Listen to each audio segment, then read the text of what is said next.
السلام عليك يا أبا عبد الله.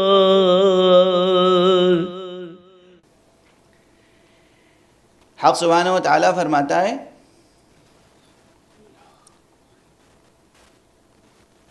کہ تم نے اس حیات دنیا میں آپس کی محبت کی بنا پر بتوں کو اختیار کر رکھا ہے.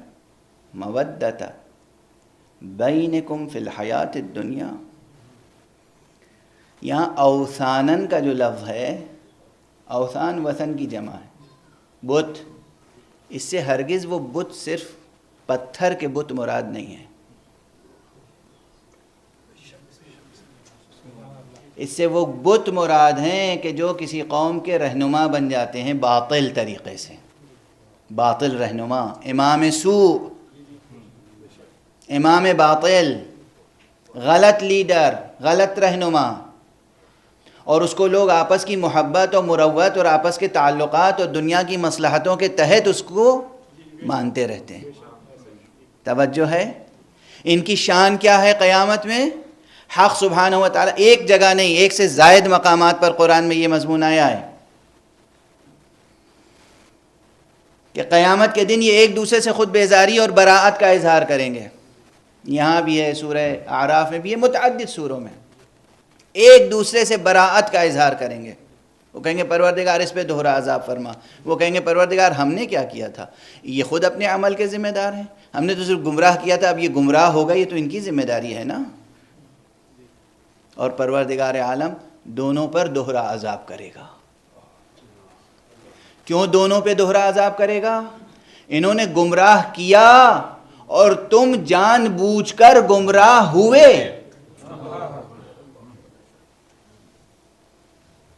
اگر کسی پہ حقیقت روشن ہو جائے، اگر کسی پہ حقیقت روشن ہو جائے اور پھر بھی وہ گمراہی میں مبتلا رہے تو اب اس کا بھی دوہرا عذاب ہوگا، کیونکہ تم بیدار ہو گئے تھے، تمہارا ضمیر بیدار تھا، تمہاری عقل بیدار تھی، تم ہوشمند تھے، خردمند تھے، تم سمجھتے تھے. سمجھ بوجھ کر تم نے سوچا کہ اب ہوگا. یہ ہوگا جو ہے یہ معمولی مرض نہیں ہے،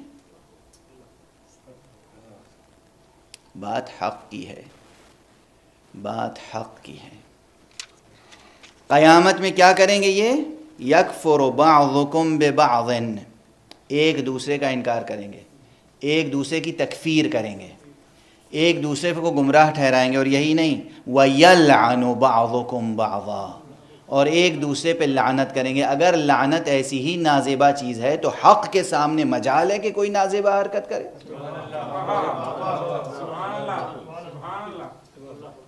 میدان حشر ہے، حق جلوہ فرمائے اور وہاں ایک دوسرے پہ کیا کر رہے ہیں؟ لعنت. دشنام اگر ہے، گالی ہے، اگر نازیبہ کلمہ ہے، خلاف تہذیب ہے، خلاف ثقافت ہے، خلاف ادب ہے، تو اللہ سبحانہ و تعالیٰ کے محضر میں یہ لفظ زبان پہ آ سکتا ہے؟ نہیں آ سکتا نا. اس کے سامنے کھڑے ہیں اور ایک دوسرے پہ لعن کر رہے ہیں. بہتر ہے کہ قبل اس کے کہ اس کے سامنے لعن کرو، اسی دنیا میں لعن کر لو.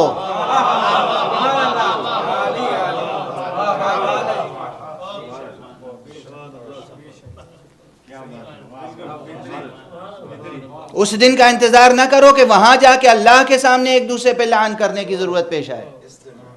یہاں پہچان لو باطل امام کون ہے، اس سے براءت کر لو. یہاں پہچان لو گمراہ کرنے والا کون ہے، اس سے علیحدہ ہو جاؤ. یہاں کر لو، ورنہ وہاں. لیکن ایسے بھی بد نصیب ہوں گے جنہیں حضور حق میں بھی صلوات پڑھنے کی توفیق نہیں ہوگی، ایک دوسرے پہ لعن کرنے کی توفیق ہوگی. قرآن کی حکایت ہے، قرآن بیان کر رہا ہے. آیت، اسی آیت میں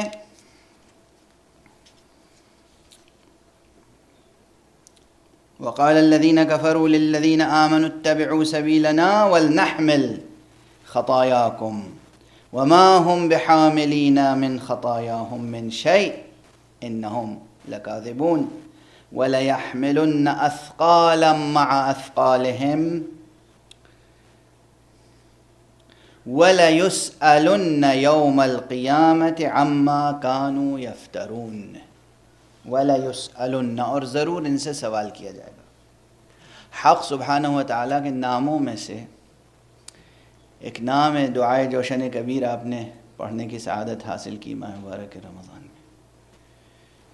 اللہ سبحانہ و تعالیٰ کے ناموں میں سے ایک نام اس میں ہے یا من یسأل ولا یسأل، اے وہ کہ جو سوال کرے گا مگر اس سے کوئی سوال نہیں ہوگا۔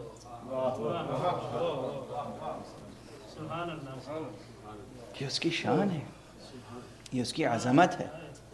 یا من یسأل ولا یسأل، وہ پوچھے گا، وہ سوال کرے گا، اور اس سے کوئی سوال کرنے والا نہیں ہوگا۔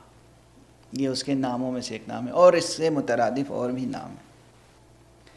سوال سے مشتق سائل اسم فاعل ہے، مسئول اسم مفعول ہے۔ اس کے ناموں میں سے ایک نام یہ بھی ہے یا خیر المسئولین، اے وہ کہ جو بہترین ہے جس سے سوال کیا جاتا ہے۔ ابھی میں نے کہا سوال اس سے نہیں کیا جائے گا، ابھی کہہ رہا ہوں بہترین ہے وہ ذات جس سے سوال کی جاتی ہے۔ یہ دونوں سوالوں کے معنی الگ الگ ہیں۔ اسی طرح تضاد کا شبہ ہوتا ہے اور ایسے ہی تضاد رفع ہو جاتا ہے۔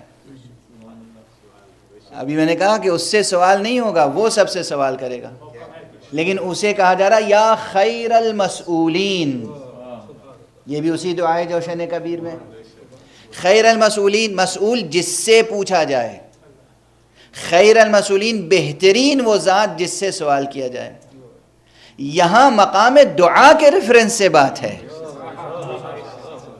یا خیر المسئولین یعنی اے وہ بہترین ذات جس سے ساری دنیا سوال کرتی ہے، اور اس کے علاوہ کوئی ذات مستحق نہیں ہے کہ اس سے سوال کیا جائے۔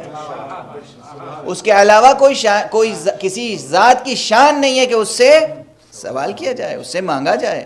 جو مانگنا ہو اس سے مانگو، جو سوال کرنا ہو اس سے سوال کرو، جو دعا کرنی ہو اس سے دعا کرو، صحیح ذرائع، صحیح وسائل، صحیح وسائط، صحیح الفاظ کے ساتھ۔ یہ سوال الگ ہے، یعنی اپنی ضرورتوں سے متعلق سوال، دعا، سوال، نیاز، حاجت۔ وہ جہاں کہا گیا یا من یسأل ولا یسأل، یعنی ذمہ داری کے تعلق سے، فرائض کے تعلق سے، حقوق کے تعلق سے وہ سب سے سوال کرے گا، اس سے کوئی سوال کرنے والی ہستی نہیں۔